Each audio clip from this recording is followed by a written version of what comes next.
In a world that never stops shouting, the strongest mind is often the quietest one. While everyone else is caught in a storm of panic, reaction, and spiraling thoughts, the calm thinker sees the path that others miss. They see the solution hidden in the chaos, the opportunity disguised as a problem. This isn't about being passive, it's about being powerful.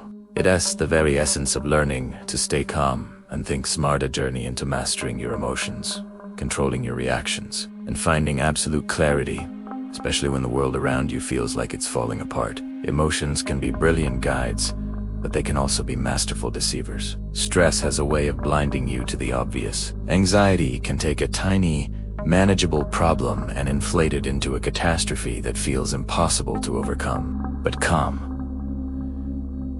is a superpower. It's the ability to quiet the noise, both outside and inside. When you learn to intentionally slow your mind, to create that small but crucial gap between a trigger and your response, you begin to separate your thoughts from your feelings. This is the moment everything changes. You stop being a puppet controlled by life's unpredictable strings, and you start consciously, deliberately controlling your own path through it. You become the author of your own reactions. So, what exactly happens to our minds when we're under pressure? It's a fascinating, and sometimes frightening, biological process. Most of us don't think clearly in high-stakes moments because we're not designed to. We're designed to think emotionally first. It's a survival mechanism. Fear hijacks our logic. Stress crushes our perspective. Anger slams the door on our reasoning faculties. When you feel threatened, your brain's alarm system, the amygdala, fires first. It sends out an immediate, powerful signal that effectively shuts down your prefrontal cortex, the logical, rational part of your brain. Your ancient, primal instincts take over, and your thinking becomes narrow, reactive, and focused only on the immediate threat. This is why people make poor decisions when a moment is loud, heated, or stressful. It's not a character flaw, it's biology. But understanding this process is the first step to overcoming it. Realizing that calm isn't a sign of weakness is a revelation. In fact, it's the key that unlocks the part of your mind that actually solves problems. One of the most transformative ideas you'll ever encounter is astonishingly simple, yet profoundly powerful. The rule of the pause. Before you speak, before you act, before you decide, just pause. That single microsecond of intentional stillness is enough to break the automatic, emotional chain reaction. It's like hitting a circuit breaker on your primal brain, giving your logical mind a precious window to come back online and take control. The pause creates space. In that space, you can start asking the right questions instead of just reacting. Questions like, what is really happening here?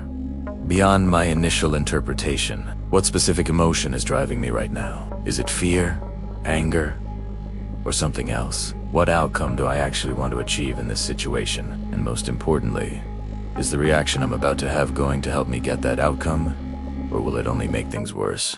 The pause itself is small, almost imperceptible to the outside world, but the power it gives you over your life is absolutely massive. It's the difference between being a victim of your circumstances and being the architect of your response. A critical skill for any clear thinker is learning to separate facts from feelings. Your emotions are 100% real and valid. They deserve to be acknowledged, but they are not instructions.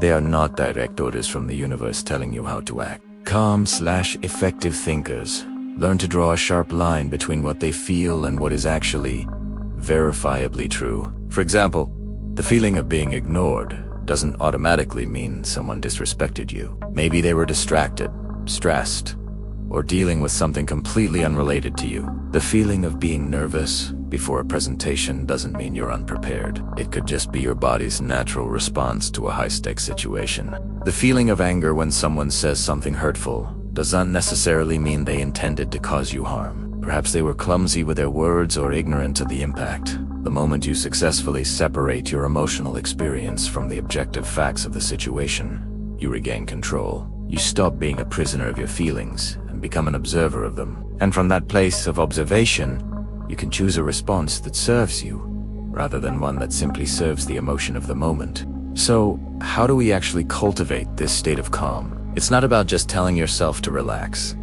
It requires practical, repeatable tools that you can use every single day. First, it all starts with the body.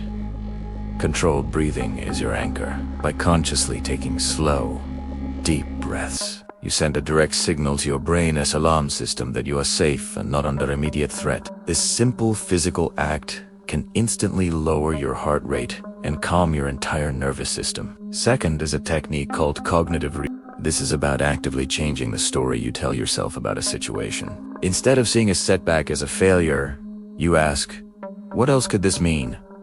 What can I learn from this? Is there an opportunity here that I'm not seeing? Third, practice mental distancing. Imagine the problem you're facing belongs to a friend. What advice would you give them? Suddenly, by creating that emotional distance, solutions that were invisible to you before become crystal clear. Fourth, focus only on what you can control. So much of our stress comes from worrying about things we have absolutely no influence over. Let go of what you can change and redirect all of that precious energy toward the things you can actually impact. And finally, consciously slow your pace. Speak a little slower. Move a little more deliberately. Make decisions with less urgency. Slowness isn't laziness. It's a strategy. It creates the mental space required for clarity to emerge. These tools aren't just theories. They are daily exercises that, over time, literally rewire the neural pathways in your brain, making calm your new default state. Ultimately, developing this kind of emotional intelligence isn't just about feeling better. It's a profound strategic advantage in every area of your life. Calm people are better negotiators because they aren't swayed by pressure tactics. They make clearer, more rational decisions because their judgment isn't clouded by emotion. They notice important details and opportunities that stressed out people miss entirely. They communicate more effectively, with precision and empathy, making them appear confident, credible, and trustworthy. They naturally avoid unnecessary conflicts because they don't take things personally or overreact. And perhaps most importantly, they are capable of thinking long-term while everyone else is trapped in short-term, reactive thinking. When a crisis hits and everyone else is panicking, the calm person's composure naturally becomes a form of leadership. Your quiet confidence becomes a source of strength for everyone around you. Life will always test you. People will always find a way to push your buttons. Stress will always try to break your rhythm and throw you off balance. That is the nature of the world, but if you master the art of calm, if you learn to anchor yourself in that quiet space within, then nothing, and no one can force you into a reaction you do not consciously choose.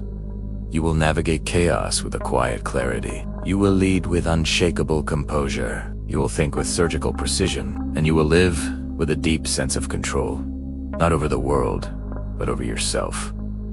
Stay calm, think smart, and you will find that the world begins to look different, not because the world has changed, but because you have. Thanks for watching. If this resonated with you, consider subscribing for more content on mastering your mind.